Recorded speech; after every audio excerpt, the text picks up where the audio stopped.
Hello, you gamers out there in YouTube land, you sexy, beautiful, hip, level grinding junkies and dungeon crawling cats and dolls out there in YouTube land. As always, I'm the AntiHeroDrink, and as always, gamers, thank you for tuning in. So this is my first impression, my first look at a game brought to us by the lovely, lovely, lovely people that brought us Mars Warlog.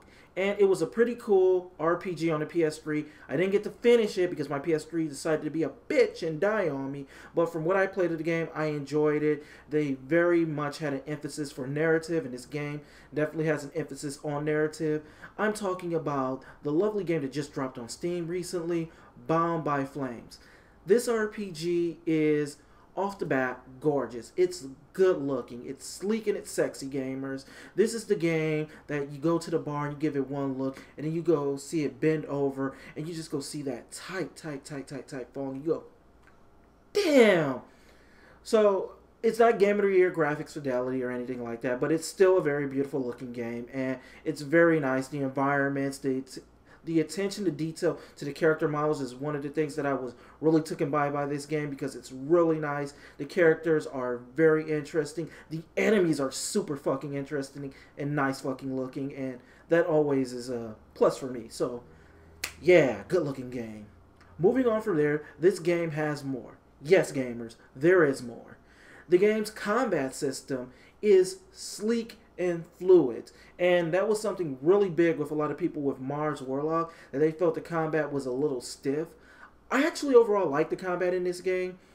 It's fun, it's interesting. Maybe I haven't got to a hard enough boss where the combat makes me want to break the fucking controller, but overall it's a very fun, fluid paced game, and it tries to go get you to go switch up your moves on the fly when coming across different enemies. So if you're looking for an RPG that has some in-depth combat systems, something closer to the minds of like The Witcher, this game is definitely up your alley.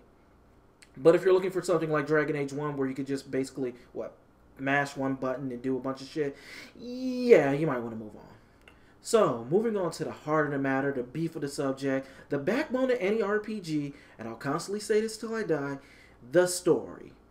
This is not anywhere near Game of the Year material, so it's not that the story is underwhelming, but it seems like the story takes a lot of focus at some points for me from other things in media that I kind of know about. So, all in all, you're a mercenary group, and you're protecting some mages, and a spell goes terribly wrong, a demon enters your body, and then it goes on about the flame and how, you're in this shitty situation with the undead necromancing immortal army coming from the frost and taking over the lands. And at the end of the day, I look at it like it's a cross between what?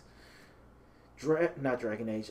Dark Souls, Naruto, and, oh, come on. Game of Thrones, of course, naturally. Game of Thrones. I can't even believe I messed that up for a minute. But anyway, yeah.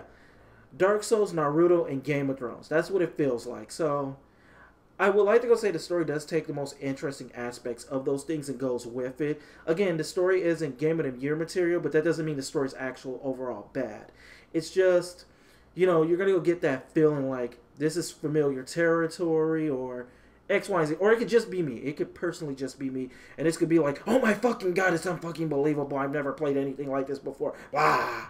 But for me, it kind of treads too much to some of the other things I liked and read before. But as I said, it takes all the good aspects of it, and its story is interesting enough to keep you going forward and overall into the game. Another thing that's big in this game is looting and crafting. Well, not so much looting, but scavenging and crafting. So, like I said, or if I didn't say, it's supposed to be open world-ish, so who knows how big the game is. I'm just getting into it, but there's a lot to go look around for, items to gather, things to craft to make better weapons and whatnot. And this was a big aspect of Mars Warlog, and it seems like it's a big chunk of this game as well too. So it's pretty fun. It gives you enough content to play as, and it only comes at a price point of $40 right now, so you can't fucking beat that price, really. Overall, I do recommend this game if you're an RPG player who's been like me and you've just been shivering around, you need your RPG fix. This might do it for you. It's a pretty cool overall game that I definitely recommend. And that's just my opinions of it. As I always say, like, comment, and subscribe. And thank you for listening so far, you beautiful hip cats and dolls out there.